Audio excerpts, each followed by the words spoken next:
Right now, Universal Hollywood is out there living its best nerd life because of their after-hours event, Universal Fan Fest Nights. But us East Coasters are sitting here wondering when it's going to be our turn. Is there a chance that Orlando could get a version of this? And if so, should they? Let's get nerdy because I'm Matt and this is The Fallout.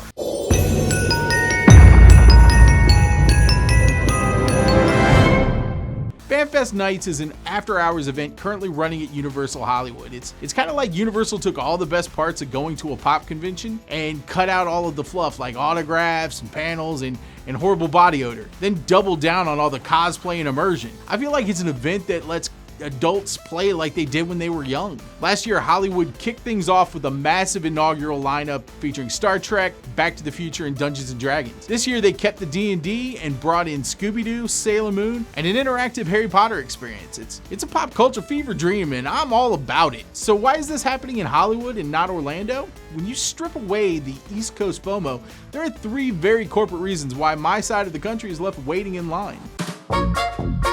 It's the old Disneyland effect. Both Universal Hollywood and Disneyland are way more like regional parks and they cater more to locals than to tourists. They need to make sure that they're keeping the Southern California residents and annual pass holders engaged and coming back. To do that, you need to be feeding them shiny, new, limited time events like FanFest Nights and DCA's Food and Wine. Not to be confused with Epcot's Food and Wine, which is completely different. Yeah, I know they both have food and or wine, but trust me, it's different. I guess, except for the food and for the wine. Orlando, on the other hand, is a global tourist destination and people are spending a ton of cash to visit, many of whom, especially international guests, are having a once-in-a-lifetime vacation. And that brings about 2 issues. First, Universal Orlando simply doesn't need to be constantly adding these limited time events to boost attendance numbers. They have built it and they will come. And come they do. What? I guess this is what happens when you outsource your script writing to teenage boys. I should have just used AI. You also don't want to tread all over the experience of those one and doners. It's why we can't get Haunted Mansion holidays, because those guests that have only one chance to do Magic Kingdom's version don't want to see Jack Skellington. They want the classic mansion. And the Universal Orlando parks close early enough all the time. No reason to drop another after hours event that isn't HHN. A huge selling point of a West Coast fan fest is the physical location. You can run these experiences on a backlot, like a real working backlot with a lot of history. And when it came to last year's Back to the Future event, they're running it in the actual Hill Valley, right where the classic movie was shot. That's a luxury that Orlando doesn't have, unless you want to count like all of those Creed videos that they shot, but I can't imagine a Creed experience being that great, no matter how wide open your arms are. So when it comes to backlots, that's a luxury that Orlando doesn't have. Like HHN, it would have to physically take over sections of a park in ways that Mardi Gras and the holiday events don't. I guess you could build it in a soundstage, but let's just say that those are probably being used year-round for the construction of another, way more popular event. Universal just launched a major theme park, a theme park that operationally is still an infant, and it needs a lot of love right now. There's a lot of focus on making sure that Donkey Kong doesn't start throwing barrels at guests. Actually, that sounds kind of sweet. Is that an experience we can make happen? Because I will spend way too much money on that. Who am I kidding? I'd never be able to jump a barrel, much less many barrels. Pauline just gonna have to save herself. They also don't want to be cannibalizing their own crowds or stretching their technical crews to the breaking point. So those are all the reasons why it's not in Orlando right now, but let's ask the ball. Will Universal Orlando host their own FanFest Nights? Reply hazy. Try again. Oh, look, the ball has just as much info as us fans over here speculating wildly with info from Reddit written by other fans who have absolutely no clue. It's just a giant cycle of, I guess this is what's gonna happen. But is there a chance that Universal is using Hollywood as a testing ground for a similar event in Universal Orlando? What could this event look like if it were held in Florida? Let's play armchair park planner and lay out a blueprint for the event I'd like to see. And play along at home and tell me your plan in the comments. First off, the timeline.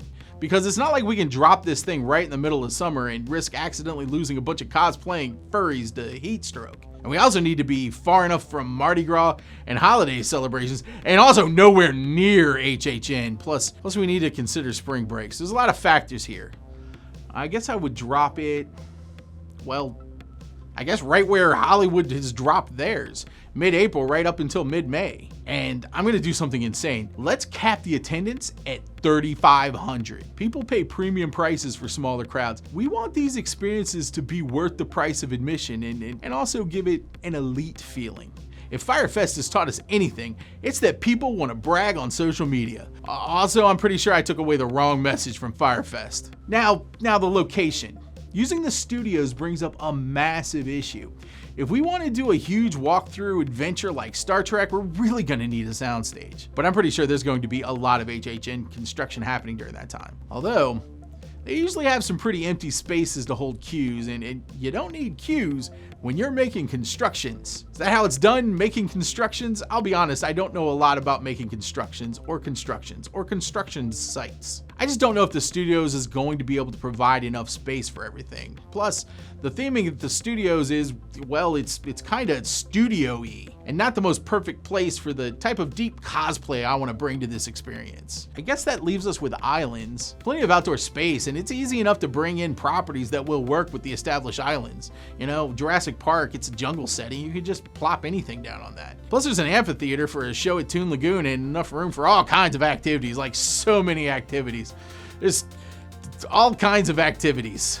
Oh, yeah, but you know what? There's also going to be a ton of construction at the Lost Continent in 2027, and we need this to be premium so that all the vloggers do their vlog thing so that we can expand it in its second year, only to realize that we can't actually support that expansion operationally and then scale the crowd back for its third year. You know, I'm totally not throwing shade at a real event. Premium Scream Night, which I totally bought tickets for again, so really, this is just me complaining about an event I'm completely going to do again because I never learned a lesson. I'm just the embodiment of everyone on social media. You know, this is all amateur hour, because if I'm planning the nerdiest after hours event where we can all dress in our best cosplay and immerse ourselves and just completely disregard any kind of like budget concerns or logistics and just make something that's just crazy and impractical, and there's only one place to drop this thing: Epic Universe. They'll have 2 years of operations under their belt, and also, since this is complete fantasy, this is where we're gonna drop it. We're gonna drop it right here at Epic Universe. Bonus, the park is already designed for this. Use those portals in an overarching storyline that begins in Celestial Park. Revolve it around Doc Brown and an interdimensional portal invention that has gone crazy, and use the assets that you have. Tie it to the Universal Play app and have everyone work together in a FanFest game that you can all collectively win or lose depending on whatever criteria does or doesn't get met by the end of the night. And then craft 2 distinct closing events that reflect that. One good, one bad. I mean, make it all mean something, you know? Have some weight to it. You'd have monster hunters battling monsters in Dark Universe, with you at the center of it trying to bring order while Victoria Frankenstein falls deeper into madness. Bowser taking over Super Nintendo Land and you have to help Mario and Luigi stop him. Something vaguely Potterish. Maybe Voldemort or something? Maybe he's back. Honestly, I'm running out of steam here, but you get the picture. All of the extremely cost-prohibitive things that Universal would honestly be insane to try.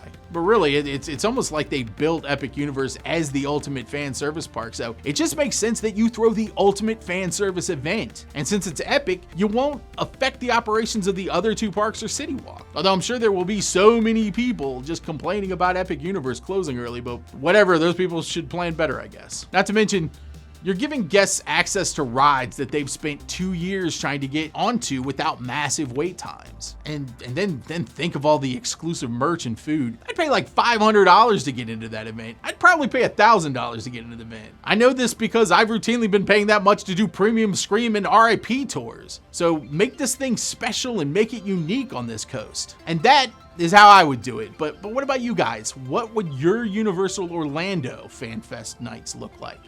Let's talk about it in the comments, because I'm sure you guys are gonna come up with some ideas that I haven't even thought about. Oh man, I really want them to do this now. They're never gonna do this.